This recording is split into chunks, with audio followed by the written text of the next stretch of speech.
Good morning students, your maths teacher Kiran is here. Today we are going to do our exercise 2.3. We were at fourth sum. First part देखिए, इसमें आपको क्या करना है, which is greater, आपको बताना है कि कौन सा सबसे बड़ा होगा। दो फ्रैक्शंस दिए होंगे आपको और उनमें से आपको बताना है कि इनमें से कौन सा जो है ग्रेटर होगा। तो इसका फर्स्ट पार्ट देखिए, फर्स्ट पार्ट में क्या है, 2/7 ऑफ 3/4 और 3/5 ऑफ 5/8। देखो आपको क्या है, एक बार तो ये सॉल्व करना है और एक बार जो है ये सॉल्व करना है, और इन दोनों फ्रैक्शंस को सॉल्व करके आपको ये बताना है कि इनमें से ग्रेटर कौन सा होगा। तो देखिए हमने ये सॉल्व करना सीखा था, कैसे करते हैं, 2/7 और ऑफ की जगह क्या लगता है, मल्टीप्लिकेशन साइन, और ये हो गया 3/4।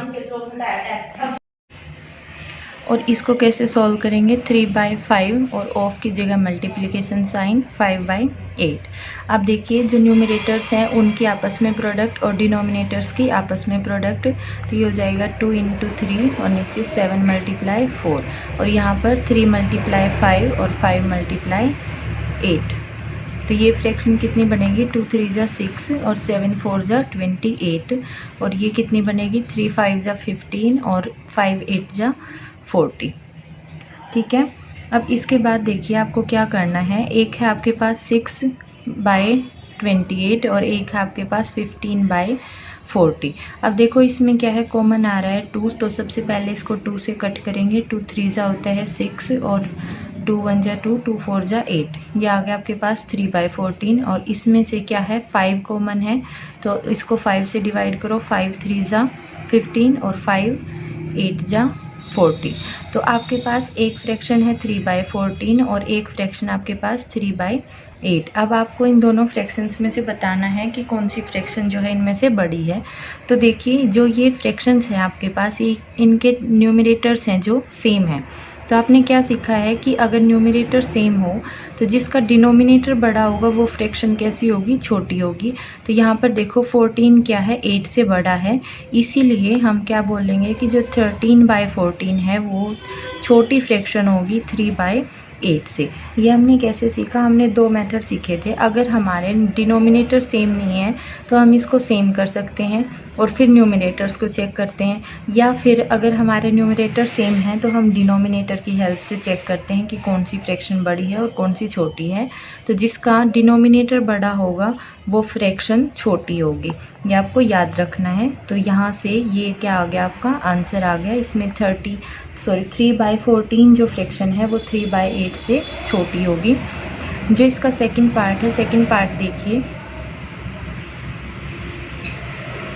सेकंड पार्ट में है 1/2 ऑफ 6/7 और 2/3 ऑफ 3/7। अब आपको इसमें भी क्या है, फर्स्ट पार्ट की तरह ही करना है। 1/2 ऑफ 6/7 को कैसे लिखेंगे, 1/2 ऑफ की जगह मल्टीप्लाई और 6/7। ऐसे ही इसमें 2/3 ऑफ की जगह मल्टीप्लाई और 3/7।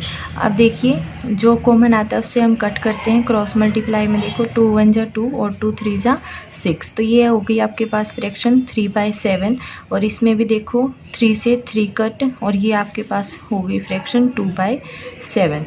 अब देखिए आपके पास दो फ्रैक्शंस हैं, एक 3/7 और एक 2/7। जब दो फ्रैक्शन है हमारी और दोनों के जो डिनोमिनेटर सेम है तो हम क्या करते हैं, हम न्यूमरेटर्स को चेक करते हैं। जिसका न्यूमरेटर छोटा होता है वो फ्रैक्शन छोटी होती है, और जिसका न्यूमरेटर बड़ा होता है वो फ्रैक्शन बड़ी होती है। तो यहाँ पर देखो 3 क्या है, 2 से बड़ा है, इसीलिए 3/7 जो फ्रैक्शन है वो क्या होगी, बड़ी होगी, किससे, 2/7 से। ठीक है। तो इस आंसर में आपका आंसर क्या होगा, 3/7 इज ग्रेटर देन 2/7। अब देखिए नेक्स्ट फिफ्थ सम।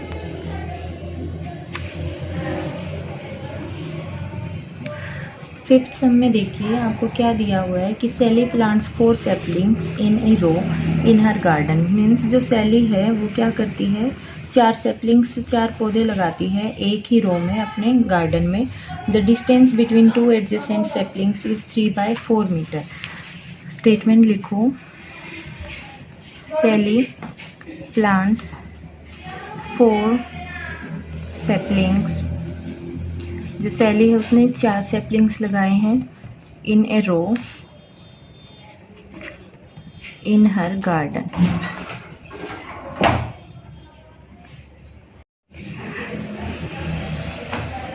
इसके बाद देखिए, the distance between 2 saplings is 3/4 metre. इस लाइन में आपको क्या बोला गया है कि 2 पौधों के बीच में डिस्टेंस कितनी है, 3/4 मीटर है। तो find the distance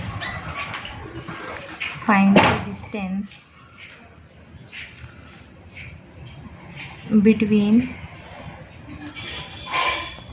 the first and the last sapling. देखिए स्टेटमेंट को समझिए पहले। जो सैली लड़की है वो क्या करती है, प्लांट्स 4 सैपलिंग्स, वो 4 पौधे लगाती है इन ए रो, एक पंक्ति में, इन हर गार्डन, एक अपने गार्डन में। और जो डिस्टेंस है बिटवीन 2 सैपलिंग्स, दोनों पौधों के बीच की डिस्टेंस कितनी है, 3/4 मीटर है।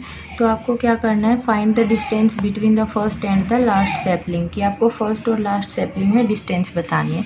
मान लो क्या करेंगे, जो सैली है वो 4 पौधे लगाती है। मान लो उसने S1 यहाँ लगाया, S2 उसने यहाँ लगाया, और S3 यहाँ लगाया, और S4 जो है यहाँ लगाया। उसने जो है 4 पौधे लगा लिए।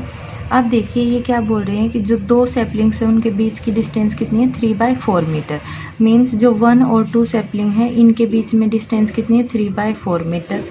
S2 और S3 के बीच में भी 3/4 मीटर, और S3 और S4 के बीच में भी 3/4 मीटर। अब इसके बाद देखो इन्होंने क्या पूछा है कि आपको फर्स्ट और लास्ट तक बताना है कि S1 और S4 में कितनी डिस्टेंस है। अब आप देखो जब S1 और S2 तक 3/4 है, S2 से S3 तक 3/4 है, और S3 से S4 तक 3/4 है, तो जब हम S1 और S4 के बीच की निकालेंगे तो हम 1, 2 और 3 इन तीनों को क्या कर देंगे, ऐड कर देंगे, तो हमारे पास क्या आएगी, कंप्लीट डिस्टेंस आएगी। तो देखो सॉल्यूशन में इसको कैसे करेंगे। सबसे पहले लिखो नंबर ऑफ सैपलिंग्स, टोटल कितने सैपलिंग्स हैं, 4, टोटल नंबर ऑफ सैपलिंग्स हो गए 4। उसके बाद distance between 2 saplings is 3/4 metre. तो आपने लिखा कि जो डिस्टेंस है 2 सैपलिंग्स के बीच की वो कितनी है, 3/4 मीटर है। तो अब आपको निकालना है distance between first and last sapling is, तो देखो क्या करो, इन तीनों को ऐड कर लो, 3/4 प्लस 3/4 प्लस 3/4। तो देखो 3 फ्रैक्शंस को हम कैसे ऐड करते हैं, जो डिनोमिनेटर होता है 4, 4, 4, इनका एलसीएम लेंगे। इसका एलसीएम कितना आएगा, सेम है तीनों के नीचे, तो एलसीएम आ जाएगा 4। इनको आपस में क्या करते हैं, डिवाइड करते हैं। 4 को 4 से जब आप डिवाइड करेंगे तो 1 आएगा, और उस 1 की मल्टीप्लाई आप इस 3 से करेंगे तो कितना आएगा, 3 1 जा 3। ऐसे ही यहाँ पर 3 और यहाँ पर भी 3। तो देखो यहाँ कितना आ गया, 3 और 3 6, और प्लस 3 9, ये आ गया आपके पास 9/4 मीटर। तो मीन्स आपका फर्स्ट और लास्ट सैपलिंग के बीच में टोटल डिस्टेंस कितनी है, 9/4 मीटर है। ठीक है, इसके बाद आप 6th सम देखिए। 6th सम में क्या है, Lipika reads a book 1:3/4 hours every day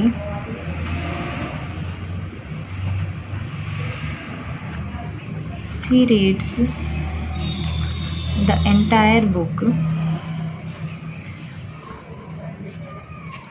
in 6 days. How many hours in all were required by her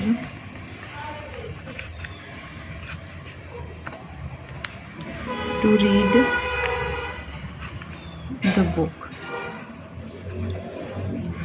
देखो इसमें क्या बोला है कि Lipika reads a book 1:3/4 hours every day. जो लिपिका है वो क्या करती है, एक बुक को डेली 1:3/4 आवर्स पढ़ती है। फिर आगे लिखा है कि सी रीड्स द एंटायर बुक, वो पूरी बुक पढ़ लेती है कितने दिन में, 6 डेज़ में, मीन्स वो 6 दिन में कंप्लीट पढ़ लेती है उस बुक को। तो इन्होंने आपसे पूछा है कि how many hours in all were required by her to read the book, कि कितने घंटे जो है उसको चाहिए इस बुक को कंप्लीट पढ़ने के लिए। मीन्स इन्होंने क्या दिया हुआ है कि एक दिन का टाइम दिया हुआ है कि एक दिन में वो इतने घंटे पढ़ती है, और टोटल आपको दिया हुआ है कि 6 दिन में वो कंप्लीट बुक पढ़ लेती है। तो आपको निकालना है कि वो कितने आवर्स में जो है डेली उसको पढ़ना चाहिए कि वो बुक 6 दिन में कंप्लीट हो जाए। तो देखो इसको कैसे करेंगे।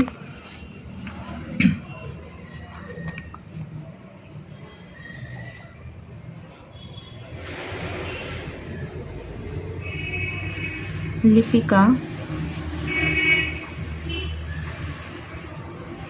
reads a book 1:3/4 hours every day।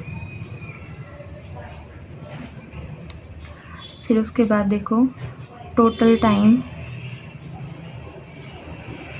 Taken by her to complete the book is 6 days. Total उसको कितना टाइम लगा पूरी बुक के लिए, 6 दिन लगे। तो आपको बताना है कि how many hours in all were required by her to read the book, उसको कितने घंटे टोटल चाहिए। तो देखो जब वो एक दिन में कितना पढ़ती है, 1:3/4 आवर्स पढ़ती है, तो 6 दिन में उसको कितना पढ़ना पड़ेगा। तो देखो कैसे करेंगे। number of hours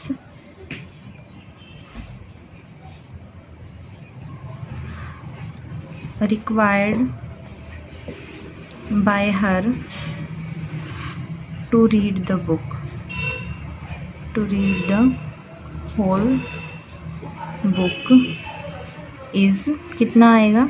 अगर हम इस 1:6 की मल्टीप्लाई कर दे 1:3/4 आवर से, देखो हमने कैसे किया, उसको एक दिन में इतना पढ़ना है और 6 दिन जब वो कंटिन्यू पढ़ेगी तो 6 दिन में उसको कितने घंटे हो जाएंगे, तो 6 मल्टीप्लाई 1:3/4।